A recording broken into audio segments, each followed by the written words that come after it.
இயேசு கிறிஸ்து தன்னுடைய சீஷர்களோடு நேரத்தை செலவு செய்து கொண்டிருக்கும்போது அதில் ஒரு சீஷன் இயேசு கிறிஸ்துவிடம் எப்படி ஜெபிக்கணும் அப்படின்னு சொல்லிட்டு கேள்வி கேட்டார்.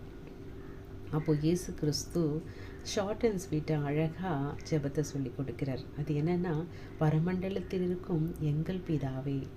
ஆமாங்க, எங்கள் பிதாவே. பார்த்தீங்களா, உரிமையோடு சொந்தமாக, சொந்தக்காரங்களை தானே சொல்லுவாங்க, இவங்க எனக்குடைய சொந்தம் அப்படின்னு சொல்லிட்டு. அதனால தான் அவர் ஆரம்பத்திலேயே எங்கள் பிதாவே என்று உரிமை பாராட்ட வேண்டும்.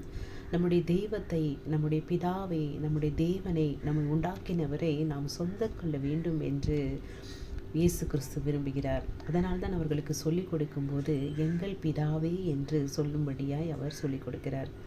ரெண்டாவது, உம்முடைய நாமம் பரிசுத்தப்படுவதாக.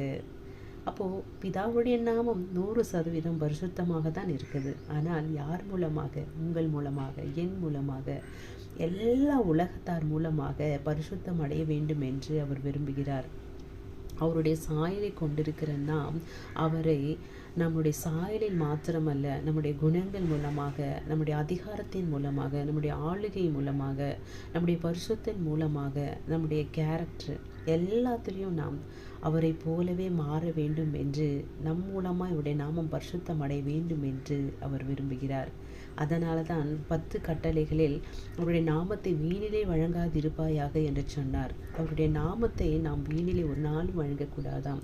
நாம் சண்டை போடும்போது, நம்முடைய காரியங்கள் மாறுதலாக இருக்கும்போது, அவருக்கு விரோதமாக எழும்பும்போது அவருடைய நாமத்தை நாம் வீணிலே வழங்குகிறவர்களாக மாறிவிடுகிறோம். அதனால்தான் பிதாவே உம்முடைய நாமம் பரிசுத்தம் அடைவதாக. யார் மூலமாய்? நம் மூலமாய். ஸ்தோத்திரம்.